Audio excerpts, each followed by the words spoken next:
वास्तु आपकी घर की एनर्जीज और घर की ओरिएंटेशन की साइंस है। आपके घर में किस डायरेक्शन में क्या चीज़ बनी है, बेसिकली ये बेस्ड है पंच तत्वों पे। आपको कोई व्यक्ति कहता है कि हमारे घर पर डिप्रेशन का इशू है, तो इसके क्या कारण हो सकते हैं? सबसे पहली चीज, वास्तु में एक डायरेक्शन आती है जिसका नाम है वेस्ट ऑफ नॉर्थ वेस्ट। ये डायरेक्शन है डिप्रेशन और क्रॉनिक डिजीज है। ये कहाँ से आती है? सबसे पहले डायरेक्शन, तो सबसे पहले डायरेक्शन है नॉर्थ ईस्ट। नॉर्थ ईस्ट के अंदर अगर टॉयलेट आ जाए, किचन आ जाए, स्टेयरकेस आ जाए, स्टोर रूम आ जाए, तो उसे हम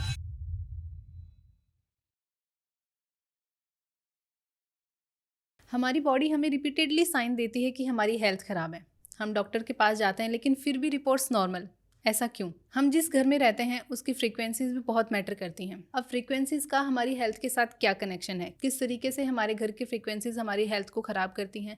आज के टाइम पे लोगों को इतनी डिजीजेस हो रही हैं, क्या सबका कारण घर की फ्रीक्वेंसीज हैं या फिर इसके पीछे कुछ और रीज़न है? तो आज इन्हीं हेल्थ के क्वेश्चंस के आंसर देने के लिए हमारे साथ हैं एस्ट्रो वास्तु कोच अभिनंदन कुमार जी। तो सर का स्वागत करते हैं और सर से जानते हैं कि हेल्थ किस तरीके से हमारी इम्पैक्ट होती है, क्या उसमें हमारे घर का रोल होता है या सच में हमारी बॉडी ही रिस्पॉन्सिबल होती है। Hello sir. हेलो, कैसे हैं सर आप? I am fine, how are you? I am very good sir. कैसा लग रहा है सर आपको आज के इस पॉडकास्ट में आके? बहुत एक्साइटिंग। क्योंकि सर टॉपिक भी इतना एक्साइटिंग है, क्योंकि ना लोगों की हेल्थ जैसे कि हम जानते हैं बहुत ख़राब रहती है आज के टाइम पे। अब उनको ये लगता है कि हम जंक फूड खा रहे हैं इस वजह से ख़राब है, या फिर सच में घर की जो एनर्जीज होती हैं, फ्रीक्वेंसी होती है, वो हेल्थ को ख़राब कर रही है। तो हमारी ऑडियंस भी आई थिंक बहुत ज़्यादा एक्साइटेड होगी कि आज उनको क्या कुछ नया अपनी हेल्थ के बारे में जानने को मिलेगा, या उनका घर सच में मतलब उनके हेल्थ को इम्पैक्ट कर रहा है। लेकिन सर इस टॉपिक को स्टार्ट करने से पहले मैं आपसे जानना चाहूँगी कि जैसे हमारी ऑफ कैमरा भी बात हो रही थी कि ये सब हमारे घर के फ्रीक्वेंसीज और वास्तु से कनेक्टेड है।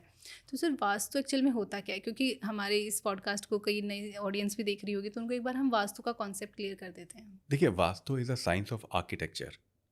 वास्तु आपकी घर की एनर्जीज और घर की ओरिएंटेशन की साइंस है। ठीक है, आपके घर में किस डायरेक्शन में क्या चीज़ बनी है, बेसिकली ये बेस्ड है पंच तत्वों पे। जल, वायु, अग्नि, पृथ्वी, आकाश, इन सब का बैलेंस ही वास्तु है। ओके, तो सर ये हमारी हेल्थ से किस तरीके से कनेक्टेड है? देखिए, सबसे पहली बात तो ये है, आपने अभी कहा कि क्या जंक फूड से हेल्थ ख़राब हो रही है। यकीनन जंक फूड से तो यकीनन आपकी हेल्थ ख़राब हो रही है, लेकिन उसके अलावा और भी कारण हैं, जैसे हमारे घर का वास्तु। अब आपने बहुत सारी कॉमन डिजीज़ेज़ के बारे में सुना होगा।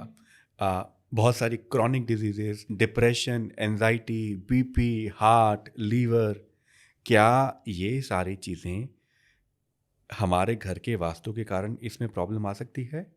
तो मानिए आ सकती है। सर ये डिजीज़ेज़ जो आपने बोली ये आजकल लोगों में बहुत ज़्यादा कॉमन है, लेकिन इन डिजीज़ेज़ पे आने से पहले मैं आपसे एक और क्वेश्चन पूछना चाहती हूँ कि जो हमारी हेल्थ है वो एस्ट्रोलॉजी और वास्तु उसके लिए किस तरीके से रिस्पॉन्सिबल है? नहीं, देखिए, एस्ट्रोलॉजी भी रिस्पॉन्सिबल है और वास्तु भी रिस्पॉन्सिबल है।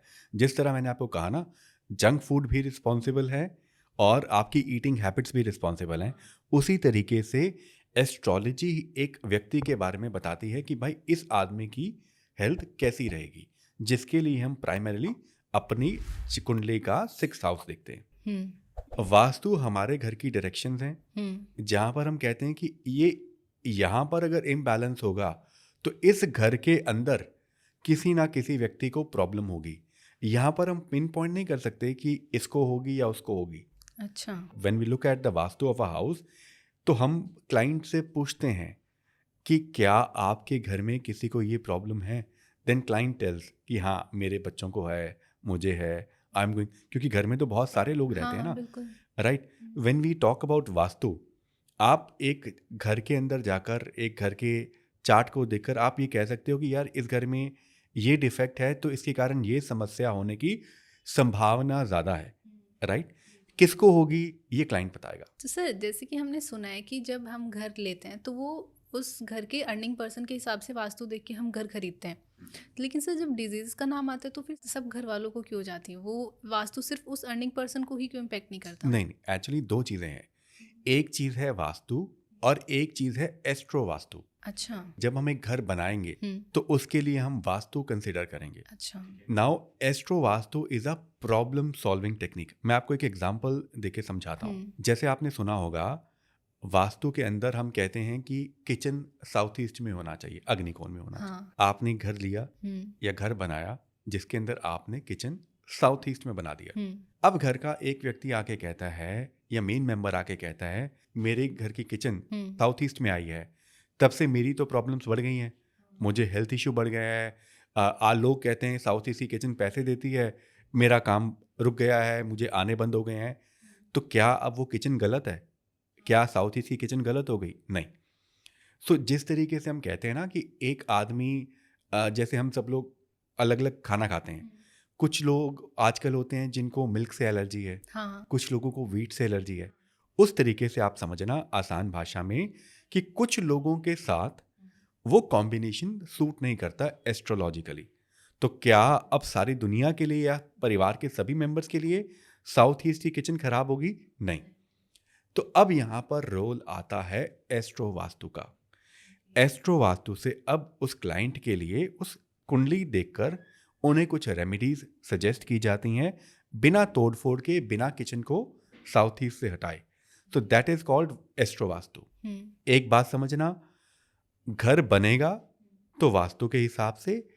Astro vastu is a problem solving technique. अच्छा, तो मतलब सर हम यहाँ ये भी बोल सकते हैं कि एस्ट्रोलॉजी जो होती है वो हमारी डिजीज को बताती है और वास्तु से हम उसको ठीक कर सकते हैं। आप कह सकते हैं कि एस्ट्रोलॉजी से आप मतलब इंडिविजुअली हम जाएं, पिन पॉइंट कर सकते हैं कि हमारे घर के, हमारी फैमिली के किस मेंबर को किस तरह की डिजीज होने की ज़्यादा संभावना है, और घर के वास्तु के अंदर कुछ रेमेडीज करके उसे थोड़ा सा न्यूट्रलाइज किया जा सकता है। सर जैसे आपने स्टार्टिंग में काफ़ी सारे डिजीज़ेस के नाम लिए जो कि लोगों में बहुत ज़्यादा कॉमन है, तो सर डिजीज़ेस का एक पर्टिकुलर डायरेक्शन होती है कि इस डायरेक्शन में ये वाली डिजीज़ होगी? हाँ, देखिए सबसे पहले हम क्या करते हैं, वास्तु में सबसे पहले हम 4 मेन डायरेक्शंस की बात करते हैं, नॉर्थ, साउथ, ईस्ट, वेस्ट। ठीक है।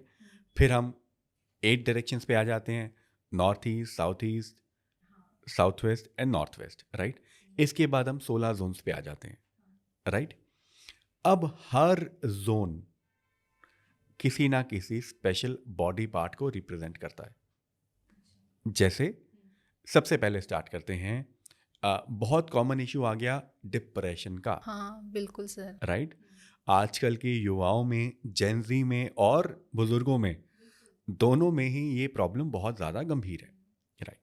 तो अगर मान लीजिए आपको कोई व्यक्ति कहता है कि हमारे घर पर डिप्रेशन का इशू है, तो इसके क्या कारण हो सकते हैं? हाँ। सबसे पहली चीज़, वास्तु में एक डायरेक्शन आती है जिसका नाम है वेस्ट ऑफ नॉर्थ वेस्ट।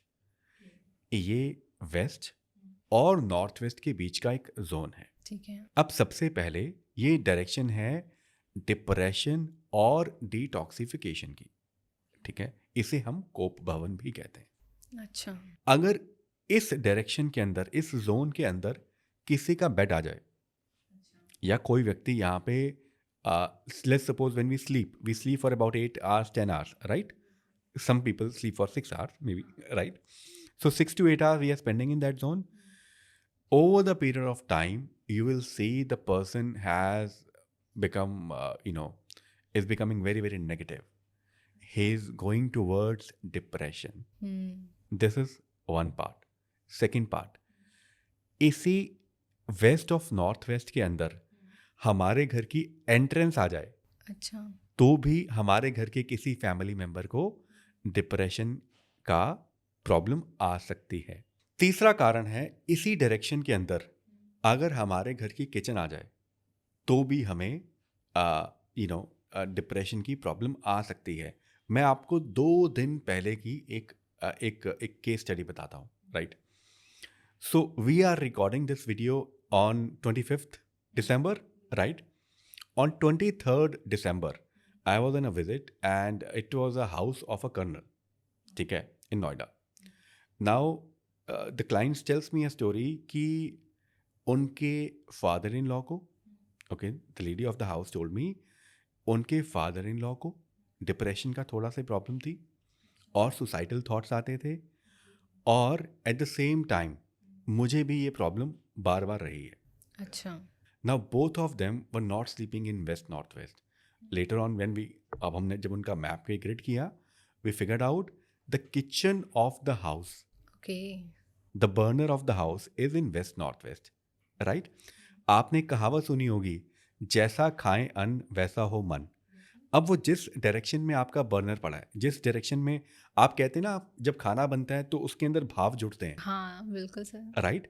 तो उसी तरीके से जब वो खाना जिस जगह पर बन रहा है वो जगह नेगेटिव है, नकारात्मक है, वहाँ की एनर्जी लो है, डिप्रेसिव है, तो अब वो आप कंज्यूम कर रहे हो तो एक फैमिली का जो एटमॉस्फेयर है, और सब लोग खाना खा रहे हैं वो, राइट? और आपने सोचा भी नहीं होगा कि इस चीज़ के कारण क्या किसी को ये प्रॉब्लम आ सकती है, हाँ, बिल्कुल सर। राइट? तो दिस इज वास्तु. ओके। ये तो सर बहुत ही डीप सब्जेक्ट है, अभी बहुत ही डीप टॉपिक है, लोगों को समझने में बहुत ज़्यादा टाइम लगेगा इसको। मतलब आप समझिए कि चलिए कि हमें ना एक स्टेज होती है जहाँ पर हमें पता भी नहीं कि इस चीज़ के कारण ये चीज़ भी हो सकती है. एट द सेम टाइम एक और चीज़, हम्म। इसी जोन से एक और प्रॉब्लम आती है, वो आती है थायराइड की. अच्छा। तो अगर कोई व्यक्ति उसी जोन में, हम बात कर रहे हैं वेस्ट ऑफ नॉर्थ वेस्ट में, अगर सोता है या एंट्रेंस है, तो हमारे घर में थायराइड की पॉसिबिलिटी के चांसेस भी काफ़ी बढ़ जाते हैं. तो सर यहाँ पे हम डिफ्रेंशिएट किस तरीके से कर सकते हैं कि ये जो भी डिजीजेस हमें हो रही हैं ये हमारी वास्तु इम्बैलेंस की वजह से हो रही है, या फिर हमारे जो हेल्थ है उसमें भी मतलब कोई मिस्टेक है या? नहीं, आप समझिए ना, हमारी लाइफस्टाइल तो सबकी ही आजकल थोड़ी सी हाँ, डिसबैलेंस हो रखी है। डिसबैलेंस हो रखी है, हम्म। लेकिन जब आप किसी का वास्तु चेक करते हैं, राइट, तो पहली बात तो ये है कि जो मैंने ऑब्जर्व किया है इतने सालों में, क्लाइंट आपको कभी भी ये इसलिए नहीं बुलाता कि कहते हैं कि मेरे घर पे किसी को डिप्रेशन हो गया है, right? Generally 80% of the cases जो आपके पास आते हैं वो करियर और फाइनेंस से जुड़े हुए भी होते हैं. तो जब आप उनके घर का वास्तु कर रहे होते हो तो आप क्लाइंट को पूछते हो कि यार आपके घर में ये समस्या भी है, देन उसको पता लगता है कि ये चीज़ भी वास्तु से हो सकती है. हाँ। अभी इस स्टेज पर जैसे आपको, मतलब शायद आपको पता भी नहीं कि वास्तु किस किस चीज़ के लिए रिस्पॉन्सिबल हो सकता है, right? This is a bulb on moment for you, right?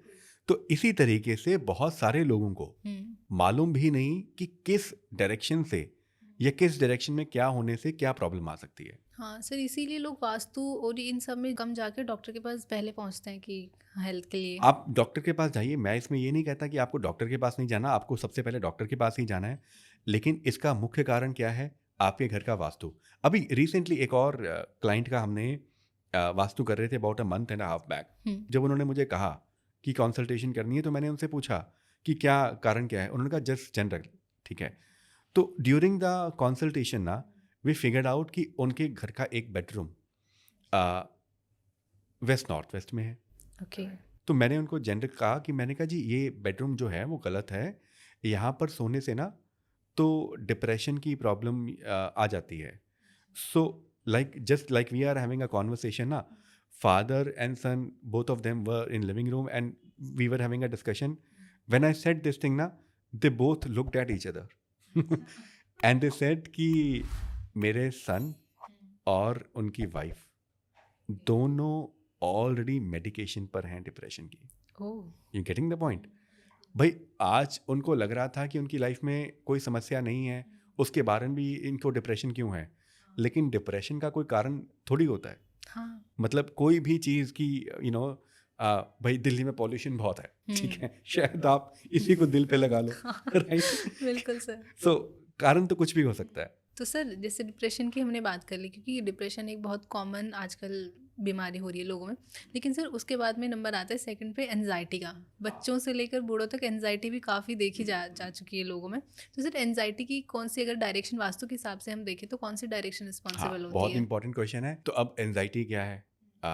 Anxiety है over thinking, over analysis of something. किसी छोटी सी चीज़ को अपने माइंड में बहुत बड़ा बना देना और उसके ऊपर ओवर थिंक कर करके कि अब क्या होगा. भाई अगर अरावली कट गए तो दिल्ली का पॉल्यूशन जो 701 क्यों है वो तो अगली बार 2000 हो जाएगा, बिल्कुल। Right? This is over analysis and over thinking, right? Issue could be anything, right? We are not referring to issue कि ये सही है या गलत है. तो उसी तरीके से हमारे घर के अंदर एक डायरेक्शन है जिसका नाम है ईस्ट ऑफ साउथ ईस्ट. ये कहाँ है? ये एक जोन है ईस्ट के बीच में, ईस्ट से के बाद और साउथ ईस्ट से पहले। अब मान लीजिए जिस बेड की हम बात कर रहे थे वो वेस्ट नॉर्थ वेस्ट की बजाय ईस्ट ऑफ साउथ ईस्ट में लगा हुआ है, राइट। और अब आप वहाँ पे 6, 8, 10 घंटे सो रहे हो। अब आपको प्रॉब्लम किस तरह की आएगी? ओवर थिंकिंग की। ओके। अब आप धीरे धीरे एंजाइटी की तरफ बढ़ते जा रहे हो। एंजाइटी का अगला लेवल क्या है? Diabetes, high BP. अब डायबिटीज का कारण शुगर खाना नहीं होता। डायबिटीज का जो कारण है वो आपका स्ट्रेस है। हाँ, स्ट्रेस किस चीज से आएगा? एंजाइटी से आएगा, ओवर थिंकिंग से आएगा, दूसरे से कनेक्टेड है ये। राइट। तो अगर इस डायरेक्शन के अंदर आप सोते हो तो एक पॉसिबिलिटी है कि आपको हाई बीपी, डायबिटीज और एंजाइटी की प्रॉब्लम हो सकती है। सिर्फ यहाँ नहीं, अभी यहाँ नहीं रुकते। अच्छा। अगर इस डायरेक्शन के अंदर, अब देखो ये साउथ ईस्ट से पहले है और ईस्ट के बाद है, और ये बहुत कॉमन, बहुत ज़्यादा जो कॉमन प्रॉब्लम्स है ना उसके अंदर है। क्या होता है, हमें थोड़ा पता होता है कि हमें अग्निकोण के अंदर किचन बनाना है, साउथ ईस्ट में किचन बनाना है, ठीक है। अब ये दोनों बहन भाई हैं, दोनों मतलब उसके बिल्कुल साथ है ना। हाँ। अब ज़्यादातर लोग जो ये पॉडकास्ट देख रहे होंगे या जिनको वास्तु के बारे में पता होगा वो मोटा मोटा वास्तु करते हैं। सबसे बड़ी प्रॉब्लम ये है कि वो मैप लेकर उसके ऊपर ग्रेडिंग नहीं करते। तो हर आदमी ये सोच लेता है कि भाई ये मेरे घर का कोना है, ये साउथ ईस्ट है, हाँ। ठीक है ना। ऐसा नहीं होता। वो डायरेक्शन जब हम मिस कैलकुलेट करते हैं तो ईस्ट ऑफ साउथ ईस्ट के अंदर हमारा बर्नर आ जाता है, हमारा फायर एलिमेंट आ जाता है। अब फायर एलिमेंट आएगा ना तो आप लाख परहेज कर लो, आपका जो बीपी है, आपका जो डायबिटीज़ है वो हमेशा हाई रहेगी और आपकी फैमिली मेम्बर में किसी की रहेगी। और आप मतलब यही सोचते रहोगे यार मैं तो कुछ ऐसा खाता नहीं, मैं तो पूरी प्रिकॉशंस लेता हूँ, मैं तो पूरी दवाई टाइम पे खाता हूँ, फिर भी ये हाई क्यों है? हाई तो इसलिए है। एक और चीज़, ये तो फायर एलिमेंट की मैंने बात करी ना, आप अपने घर का मंदिर अच्छा। ईस्ट साउथ ईस्ट में ले जाएं अगर, तो वहाँ पर आप जोत जलाएंगे तो उससे भी ये प्रॉब्लम होगी। अब एक आदमी सोचेगा भाई मेरे घर में तो सब कुछ ठीक था, हाँ। सिर्फ एक मंदिर के कारण ये प्रॉब्लम आ रही है। तो हाँ जी, यही वास्तु है। Okay. This is vastu. So each direction represent something, okay. Each direction represent something. तो अब देखो आपको इतनी सी कॉन्वर्सेशन में ही पिछले 10 से 15 मिनट में हमने बात करी डिप्रेशन की, थायराइड की, बीपी की, एंजाइटी की, डायबिटीज़ की। तो बहुत सारे प्रॉब्लम्स हमारी कवर हो गई। बिल्कुल।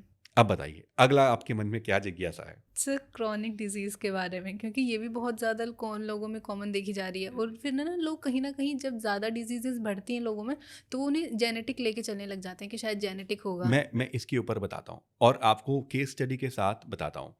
अब जैसे आपने बताया या हमने अभी बात करी कि क्रॉनिक डिजीज़ के अंदर हम नाम नहीं ले सकते क्योंकि एल्गोरिथम है यूट्यूब का और वो कपल ऑफ पॉलिसीज जो भी क्रॉनिक डिजीजेज हैं। आपको वही केस स्टडी दे रहा हूँ जो 2 दिन पहले की है डेटा के साथ। और किसी को भी अगर वैलिडेट करना हो ना तो ऐसे 10 पेशेंट्स का डेटा उठाए, 100 पेशेंट्स का उठा ले, ठीक है, उनके घर का लेआउट बनवाए और चेक करे, वेरीफाई कर ले। मतलब this is a science, there is nothing to worry about, right. अब क्या हुआ, जो क्रॉनिक डिजीज है ये कहाँ से आती है? सबसे पहले डायरेक्शन, तो सबसे पहले डायरेक्शन है नॉर्थ ईस्ट। नॉर्थ ईस्ट के अंदर अगर टॉयलेट आ जाए, किचन आ जाए, स्टेयर केस आ जाए, स्टोर रूम आ जाए तो उसे हम इम्बैलेंस मानते हैं। ओके। ठीक है, सेप्टिक टैंक आ जाए तो बेसिकली नॉर्थ ईस्ट के अंदर हम क्या कहते हैं कि पूजा रूम होना चाहिए। हाँ। तो अगर वहाँ पे गंदगी आ गई तो क्रॉनिक डिजीजेस की चांसेस, पॉसिबिलिटी सबसे ज़्यादा बढ़ जाती है। अच्छा। अब मैं आपको एक और 2 केस स्टडी दूंगा इसके ऊपर आज रिसेंटली। जैसे मैंने आपको बताया कि day before yesterday I was at a house, तो वो फ्लैट के अंदर क्या था, नॉर्थ ईस्ट के अंदर टॉयलेट था, ठीक है। तो पहले मैंने उसमें बताया कि आपको उसी घर में नॉर्थ वेस्ट के अंदर हमें वो मिला, किचन मिला, उसी तरीके से नॉर्थ ईस्ट के अंदर टॉयलेट था। वो हाउस था 6th फ्लोर पे एंड क्लाइंट वहाँ पर पिछले 20 साल से रह रहा था। अच्छा। It's a long time. Now, when we talk about a chronic disease, right, it is not developed overnight, it takes long time to be in the body. बिल्कुल। जब तक हमें पता लगता है ना, तो हम कहते हैं कि अभी इसकी स्टेज 3rd हो गई, 4th हो गई, हमें पता ही लास्ट स्टेज पर चलता है, राइट। मैंने उनको कहा कि जी इससे ये प्रॉब्लम आती है, और उन्होंने भी यूट्यूब पे वीडियोस देखे थे, उनको मालूम था कि इससे प्रॉब्लम आती है। जब हमने ग्रेडिंग करी तो उनको ये पता लग गया कि हमारे घर में भी ये इस डायरेक्शन में ही है, जिसके लिए ओवर इट थे। तो मैंने कहा कि अब हम 6th फ्लोर पे रहते हैं, हाँ। इस बिल्डिंग में आप 20 साल से रह रहे हो? कहते हैं हाँ। So we all when we sit for a consultation ना, we ask the entire family to join and discuss, ठीक है। तो that is the right way to do it ना। मैंने कहा see I am coming here for the first time, आप पिछले 20 साल से रह रहे हो, और ये पूरे टावर के अंदर ये सेम इश्यूज हैं, हाँ। आपको इतने साल रहते हो गए, अब आप बताइए कि क्या इस टावर में जो बाकी लोग रह रहे थे, उनके घर में क्या किसी को क्रॉनिक डिजीजेज हैं? Then again they looked at each other. Okay. उन्होंने कहा जी 4th फ्लोर पे वो रहते थे, उनके घर में भी था। 2nd फ्लोर पे XYZ रहते थे, उनके घर पे भी था। सो इस फ्लोर पे थे, उनके घर पे भी बहुत सारी बीमारियां हैं, 1-2 के बारे में उनको मालूम नहीं था। तो उन्होंने कहा जी, मैंने कहा आपने ही, मैंने आपको बताया कि इससे ये क्रॉनिक डिजीज होती है, राइट, और आपने मुझे 5 मिनट के अंदर ही कंफर्म कर दिया, और आपने मुझे 60% केसेस के अंदर बता दिया कि यहाँ पे हमने देखा है। हाँ। तो मैं कैसे नहीं मानूं? हाँ, बिल्कुल। और अब आप कैसे नहीं मानोगे, right. When we talk about something, will talk about number ना, विल टॉक अबाउट प्रोबेबिलिटी। मैं ये नहीं कहता कि अगर आपके घर पे, तो डरने वाली बात नहीं है, मैं ये नहीं कह रहा कि आपके घर पे नॉर्थ ईस्ट में टॉयलेट है तो क्रॉनिक डिजीज होगी ही होगी ना, this is not what I am saying. I am saying कि उसकी प्रोबेबिलिटी ज़्यादा होगी। Okay. So this is there is a difference, right. तो अगर किसी के घर पे ये प्रॉब्लम है, he should take it more seriously. तो सर, क्रॉनिक डिजीजेज जो होती हैं वो तो मतलब kind of next to impossible होता है उनको क्योर करना। तो क्या हम वास्तु ठीक करके उस नॉन क्योरेबल डिजीज को भी क्योर कर सकते हैं? हाँ हाँ, एब्सोल्युटली। हम्म। कई चीज़ों का इलाज होता है और कई चीज़ों का परहेज होता है, ठीक है। तो यहाँ पर हमें उस टॉयलेट का, नॉर्थ ईस्ट के टॉयलेट का या किचन का ट्रीटमेंट नहीं करना, हमें उसे शिफ्ट करना है। ओके। अब बहुत सारी प्रॉपर्टीज़ हैं जहाँ पर हम ये नहीं कर सकते। जैसे for example, I am not sure कि आई शुड से दिस और not, but I visit a very very very luxurious apartment this week. अभी अभी एक अपार्टमेंट का जो किसी बहुत बड़े इंटरनेशनल लीडर के नाम पर है गुड़गांव में, उनका हैंडओवर चल रहा है, right. So I visited that property, and उस प्रॉपर्टी के अंदर मुझे 3 मेन डिफेक्ट मिले, 4 बेसिकली, ठीक है। पहला डिफेक्ट मिला, उस प्रॉपर्टी के अंदर, उस टावर के अंदर 2 टॉयलेट्स नॉर्थ ईस्ट में थे। अच्छा। किचन आपका नॉर्थ ऑफ नॉर्थ ईस्ट है, north of north east is health and immunity. Okay. और घर का ब्रह्म स्थान, वहाँ पर लिफ्ट आती, ओके। वहाँ पर उनकी लिफ्ट बनी हुई थी, तो देयर इज अ कट जो लिफ्ट के कारण आ रहा है। अब मैंने क्लाइंट को कहा जी ये मुझे फ्लैट देखकर आनंद नहीं आया, बड़ी तकलीफ हुई, ठीक है। उसी अपार्टमेंट में ना 2 फ्लैट हैं। एक्चुअली फ्लैट्स के अंदर क्या होता है कि एक फ्लैट के साथ दूसरा फ्लैट जुड़ा होता है, राइट, और वो बिल्कुल उससे अपोजिट होता है। तो उसके साथ वाली जो प्रॉपर्टी थी जहाँ मैं पहले कंसल्टेशन कर चुका था, वहाँ kitchen almost south of south east में आ रही थी, मतलब साउथ ईस्ट में ही आ रही थी, क्योंकि वो बिल्कुल अपोजिट हो गया ना, फ्लिप हो जाता है, राइट। तो और रिलेटिव्स थे दोनों। मैंने उनको बताया कि जी ये प्रॉपर्टी तो अच्छी नहीं है, इसके अंदर तो ये सारे डिफेक्ट हैं। हाँ। अब क्लाइंट का भी मूड ख़राब हो गया कि यार हमने इतना इतनी देर से हमने इसे बुक कराया हुआ है और ये है और वो है। तो उन्होंने पूछा कि इसकी क्या सॉल्यूशन है। मैंने कहा जी सॉल्यूशन हम हर जगह कर लेंगे, लेकिन ये नॉर्थ ईस्ट का हमें नहीं करना चाहिए। मैं करके चला जाऊंगा, लेकिन इसका रिजल्ट कई सालों बाद पता लगेगा कि इस सॉल्यूशन ने काम करा भी कि नहीं। So your health is wealth, you should not take a chance. बिल्कुल। उसी तरीके से हमने उस मीटिंग को रैप अप किया, और क्लाइंट ने कहा कि क्या आप मेरी दूसरी प्रॉपर्टी विजिट कर सकते हो जहाँ मैं एग्जिस्टिंग रहता हूँ। उन्होंने मुझसे कोई बात नहीं करी, ठीक है। अब मैं उनके साथ उनकी दूसरी प्रॉपर्टी पर गया, ठीक है। और that is also one of the best apartments of Gurugram, super luxury apartments, और वहाँ पर भी मुझे नॉर्थ ऑफ नॉर्थ ईस्ट में किचन मिली और गलत एंट्रेंस मिली। अब उन्होंने कहा जी ये घर बताओ कैसा है। मैंने कहा जी अनफॉर्चुनेटली घर तो ये भी बड़ा ख़राब है। अच्छा। दिल टूट गया होगा सर उनका। उनका दिल टूट गया। मैंने कहा जी अब आप रह रहे हो और आप मेरे को बताओ कि इसका क्या आपका अनुभव है। तो अब वो थोड़े और सीरियस हो गए। ठीक है, उन्होंने कहा जी बात ऐसी है कि मेरे पास ये अपार्टमेंट भी मेरा अपना है और दूसरा भी मेरा अपना है। मैं इस अपार्टमेंट में 2 साल पहले आया हूँ, तकरीबन 2.5 साल पहले आया हूँ। तो मैंने कहा जी इस अपार्टमेंट में आने से पहले आपकी क्या कंडीशन थी और क्या था। तो उन्होंने कहा कि कंडीशन ये थी कि इस घर में शिफ्ट होने से पहले मैं हर साल अपनी सेविंग से कोई ना कोई रियल एस्टेट में इन्वेस्ट करता था, प्रॉपर्टी परचेज करता था। अच्छा। मुझे तकरीबन 2.5 साल 3 साल होने वाले हैं इस घर में और मैं कहीं पर भी कुछ भी सेव नहीं कर पाया। अब एक आदमी जो हर साल अपने प्रॉफिट में से बहुत सारे पैसे कमाकर इन्वेस्ट करता है, अब वो एक ऐसे घर में आता है जहाँ पर उसको प्रॉब्लम्स तो आनी शुरू हो ही गई हल्की फुल्की, और अब उसको सबसे पहले आपको अपनी फाइनेंशियल सिचुएशन में पता लग रहा है। कहते कि थिंग्स आर कि we are surviving, there is nothing to do, you know, we are well off, हमें ऐसी कोई प्रॉब्लम नहीं है। लेकिन जो हमारी सेविंग्स होती थी अब हमारा प्रॉफिट कम हो गया। ठीक है, और थोड़ी बहुत इश्यूज बढ़ भी गए। सो मैंने कहा see as per you have validated कि वास्तु वर्क्स। हाँ। अगर अभी तक की चीज़ें आपके साथ मैच हुई हैं तो वहाँ पर तो क्रॉनिक डिजीजेस आपका तैयारी कर रही हैं, आपकी वेट कर रही हैं, आप उनका क्यों करना चाहते हो। This is the importance and significance of vastu, this is how we look at things. तो सर जैसे अभी आप ये स्टोरी बता रहे थे तो आपने इम्यूनिटी वर्ड यूज़ किया था, तो सर अब मैं मतलब ये पूछना चाहती हूँ आपसे कि इम्यूनिटी बूस्ट करने की भी कोई डायरेक्शन होती है घर में? हाँ हाँ बिल्कुल होती है।